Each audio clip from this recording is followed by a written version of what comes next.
Halo semuanya. Hari ini mari kita bahas mengapa Timur Tengah begitu kacau?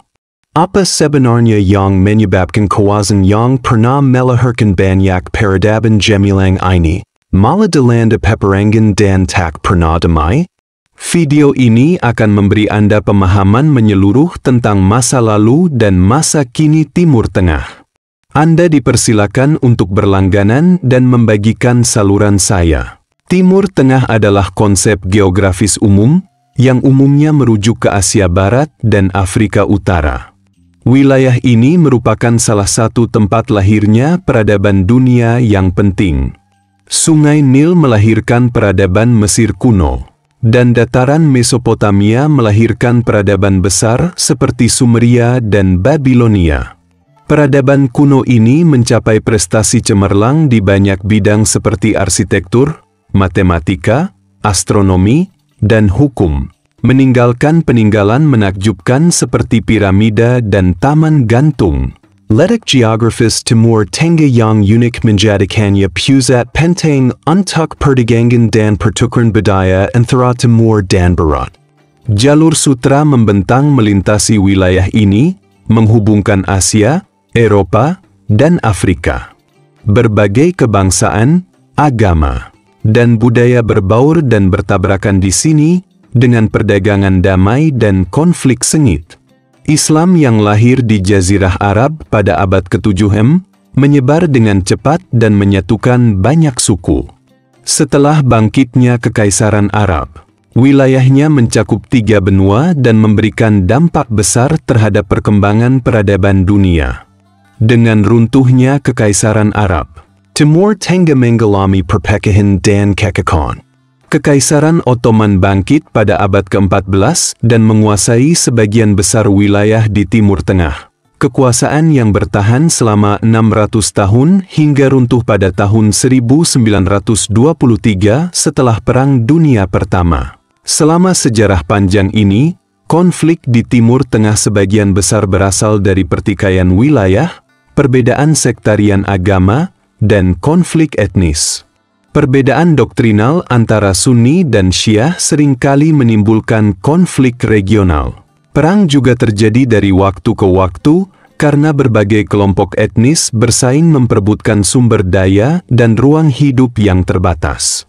Namun secara keseluruhan, konflik-konflik ini pada dasarnya berbeda dalam skala dan dampaknya dari perang-perang yang terjadi setelah ditemukannya minyak. Pada tahun 1901, pengusaha Inggris William Knox Darcy dianugerahi konsesi untuk mengeksplorasi minyak di Iran. Pada tahun 1908, ladang minyak Muscat Sulaiman di Iran Barat Daya ditemukan, menandai dimulainya era minyak Timur Tengah. Sejak itu, Arab Saudi, Kuwait, Irak, Uni Emirat Arab dan negara-negara lain juga telah menemukan ladang minyak dengan cadangan yang mencengangkan. Penemuan minyak itu seperti suntikan stimulan ke tanah kuno ini. Struktur ekonomi negara-negara Timur Tengah yang awalnya bertumpu pada pertanian, peternakan, dan perdagangan tradisional telah mengalami perubahan luar biasa. Ekspor minyak mendatangkan kekayaan besar, kota-kota berkembang pesat, infrastruktur modern mulai dibangun, dan pendidikan, perawatan medis, dan industri lainnya juga berkembang pesat. Namun, minyak tidak hanya membawa kemakmuran ke negeri ini, tetapi juga krisis yang belum pernah terjadi sebelumnya. Kekuatan-kekuatan Barat telah ngiler akan sumber daya minyak di Timur Tengah dan telah berbondong-bondong ke wilayah tersebut dengan kekuatan militer dan ekonomi mereka yang kuat. Mereka memperoleh hak dan konsesi eksplorasi minyak dengan menandatangani serangkaian perjanjian yang tidak setara dengan penguasa setempat. Perusahaan minyak Barat ini telah membangun sistem industri minyak besar di Timur Tengah, mengendalikan produksi, transportasi dan penjualan minyak, dan mengubah negara-negara Timur Tengah menjadi pemasok bahan mentah mereka. Negara-negara Timur Tengah berada dalam posisi bawahan dalam pengembangan sumber daya minyak, kekayaan minyak mereka telah dijarah dalam skala besar. dan kedaulatan nasional mereka telah dilanggar secara serius. Pola distribusi sumber daya yang tidak adil ini memicu ketidakpuasan yang kuat di kalangan rakyat negara-negara Timur Tengah, dan nasionalisme pun tumbuh semakin kuat, memberikan firasat buruk bagi perang di masa depan. Pecahnya Perang Dunia Pertama sepenuhnya menunjukkan nilai strategis minyak untuk pertama kalinya. Pada awal Perang Dunia Pertama, batu bara masih menjadi sumber energi utama. Tetapi dengan meluasnya penggunaan mesin pembakaran internal di bidang militer, minyak dengan cepat menjadi faktor kunci dalam menentukan hasil perang. Sebagai hegemon maritim saat itu, permintaan Inggris terhadap minyak meningkat tajam. Untuk menjamin pasokan minyak, pemerintah Inggris mengakuisisi sebagian besar saham Anglo-Persian Oil Company dan memperkuat kendalinya atas sumber daya minyak Iran. Pada saat yang sama, Inggris secara aktif campur tangan dalam urusan Timur Tengah dan mendukung pemberontakan Arab melawan Kekaisaran Ottoman. Atas dorongan Inggris, orang-orang Arab berharap untuk mencapai kemerdekaan nasional melalui pemberontakan. Pada tahun 1916, pemberontakan Arab militas dan bangsa Arab terlibat dalam pertempuran Senjat dengan Kesultanan Utsmaniyah. Pemberontakan ini bukan saja merupakan perjuangan kemerdekaan bagi bangsa Arab, tetapi juga merupakan kesempatan bagi kekuatan Barat untuk bersaing memperebutkan sumber daya minyak Timur Tengah.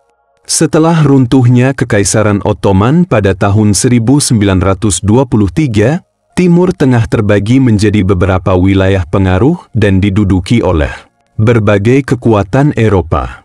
Sumber daya minyak yang melimpah di wilayah ini telah menjadi dukungan penting bagi kekuatan Barat untuk mengonsolidasikan kekuasaannya.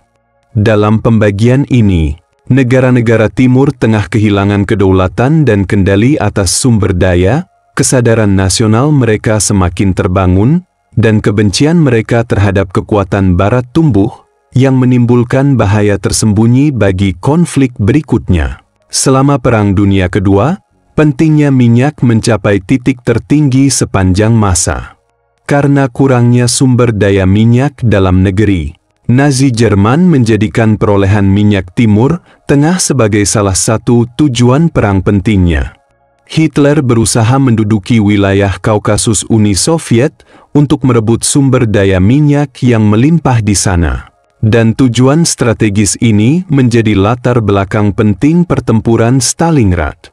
Di Timur Tengah, sekutu memperkuat kendali mereka atas kawasan tersebut untuk memastikan keamanan jalur pasokan minyak.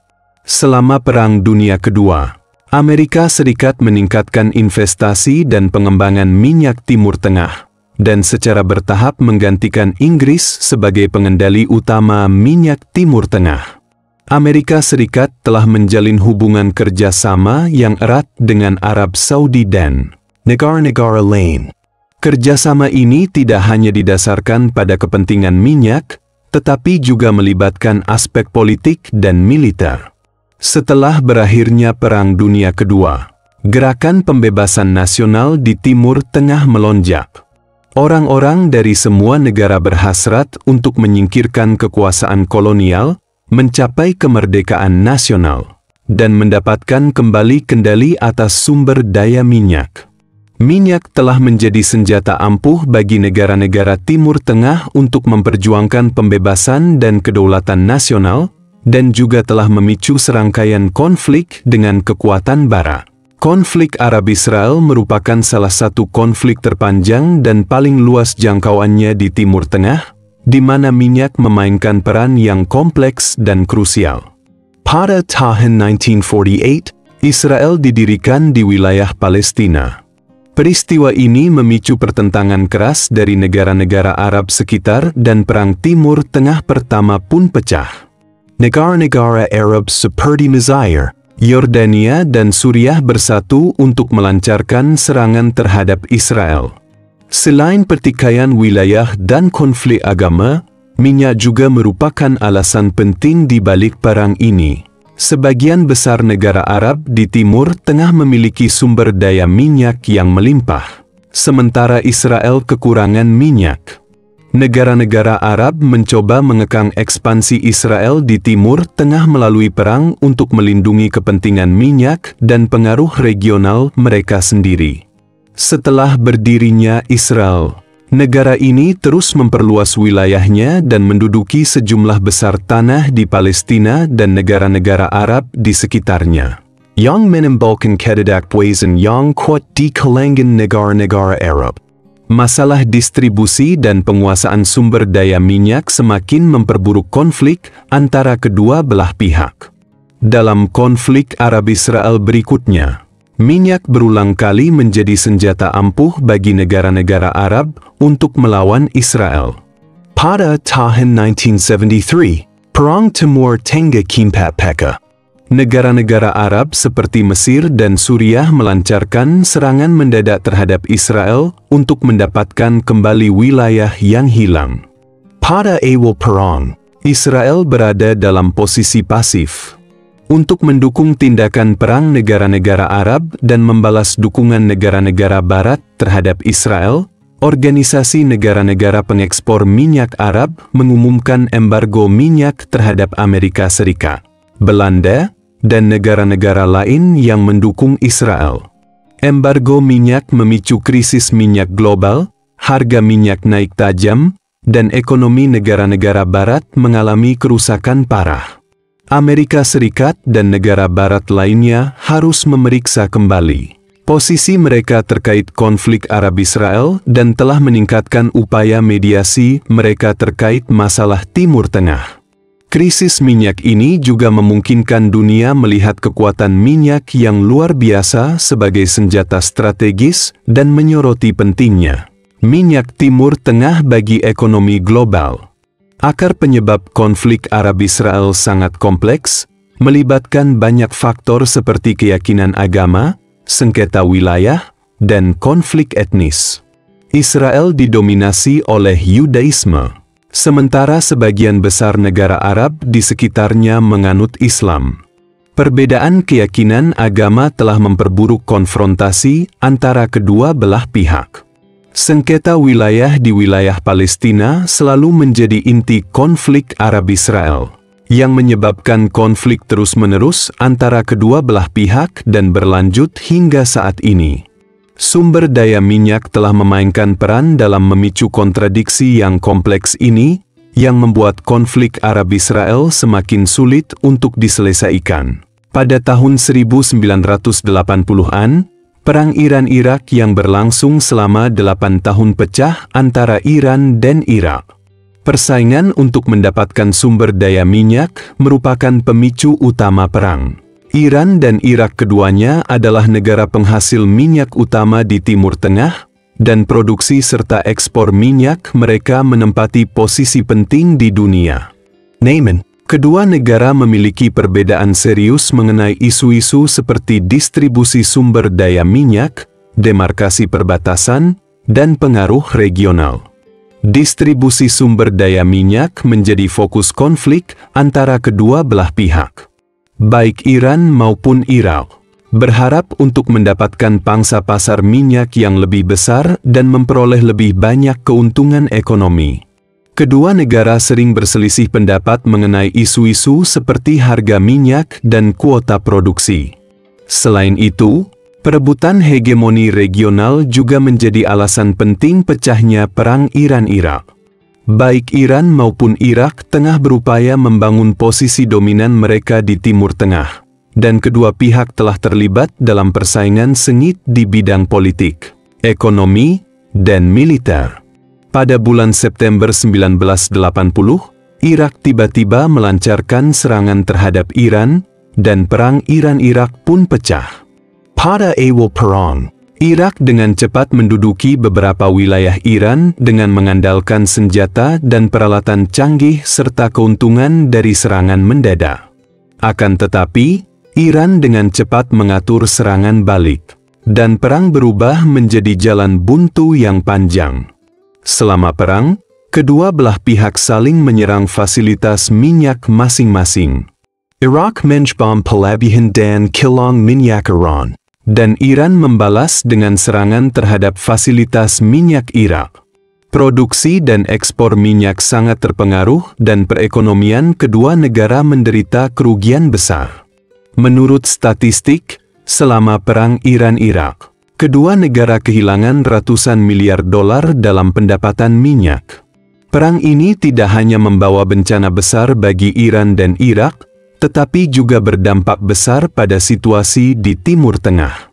Situasi regional menjadi lebih tidak stabil, pasokan minyak terancam, dan harga minyak internasional berfluktuasi tajam. Perang Iran-Irak membuat orang sangat menyadari konsekuensi serius yang mungkin timbul dari persaingan sumber daya minyak, dan juga mendorong negara-negara untuk memperlakukan masalah minyak di Timur Tengah dengan lebih hati-hati. Tidak lama setelah perang Iran-Irak berakhir, perang Teluk pecah. Pada bulan Agustus 1990, Irak menginvasi Kuwait, yang memicu perang Teluk. Kejadian ini menggemparkan dunia. Meskipun Kuwait memiliki wilayah daratan yang kecil, ia memiliki cadangan minyak yang sangat kaya. Salah satu alasan penting mengapa Irak menginvasi Kuwait adalah karena menginginkan sumber daya minyak Kuwait. Namun tindakan Irak dikutuk keras oleh masyarakat internasional. Dewan Keamanan PBB mengeluarkan serangkaian resolusi yang menuntut Irak segera menarik pasukannya. Amerika Serikat dan negara barat lainnya membentuk kekuatan multinasional dengan alasan menjaga perdamaian dan stabilitas regional dan melindungi keamanan pasokan minyak, melancarkan serangan militer terhadap Irak, dan dengan cepat mengalahkan Irak. Irak terpukul keras dan fasilitas minyaknya rusak parah. Pada tahun 2003, Amerika Serikat melancarkan perang Irak dengan alasan Irak memiliki senjata pemusnah massal. Di balik perang ini, ada pertimbangan kepentingan minyak dan faktor geopolitik. Alasan melancarkan perang kemudian terbukti salah, dan Irak tidak memiliki senjata pemusnah massal. Tetapi perang ini membawa bencana besar bagi rakyat Irak. Perekonomian Irak ambruk, masyarakat kacau balau, dan produksi minyak sangat terpengaruh. Hasil produksi tidak pernah kembali ke tingkat sebelum perang. Perang Irak semakin memperburuk kontradiksi dan konflik di Timur Tengah, membuat situasi regional lebih rumit dan tidak stabil. Melihat kembali Perang Timur Tengah selama seabad terakhir, ada siklus sebab akibat yang jelas antara minyak dan perang. Penemuan dan eksploitasi minyak menarik intervensi kekuatan eksternal, mengganggu keseimbangan politik dan ekonomi asli di Timur Tengah, dan memicu serangkaian konflik dan perang. Perang-perang ini pada gilirannya telah memengaruhi produksi dan pasokan minyak, yang menyebabkan fluktuasi harga minyak dan berdampak pada ekonomi global. Setelah mengalami bertahun-tahun perang dan konflik, negara-negara Timur Tengah secara bertahap menyadari pentingnya pengembangan dan pemanfaatan sumber daya minyak secara rasional bagi pembangunan nasional. Sekarang, banyak negara telah mulai memperkuat reformasi dan peningkatan industri minyak, meningkatkan efisiensi produksi minyak, mengurangi ketergantungan pada ekspor minyak, dan mendorong diversifikasi ekonomi. Namun, masalah di Timur Tengah rumit dan rumit. Konflik agama, etnis, teritorial dan konflik lainnya masih ada. Distribusi dan penguasaan sumber daya minyak juga sulit diselesaikan secara tuntas dalam waktu singkat. Di masa mendatang, masih ada kemungkinan terjadinya perang baru di Timur Tengah karena masalah seperti minyak dan agama. Dengan melihat kembali sejarah Timur Tengah, kita melihat godaan sumber daya, persaingan untuk mendapatkan kekuasaan, kekejaman perang, dan betapa berharganya perdamaian. Saya berharap bahwa di masa depan Timur Tengah akan mampu melepaskan diri dari bayang-bayang perang, mencapai perdamaian, stabilitas, dan kesejahteraan, serta memungkinkan tanah kuno ini mendapatkan kembali vitalitasnya. Selamat datang untuk berlangganan dan berbagi saluran saya. Saya akan terus berbagi lebih banyak pengetahuan di sini. Sampai jumpa di lain waktu.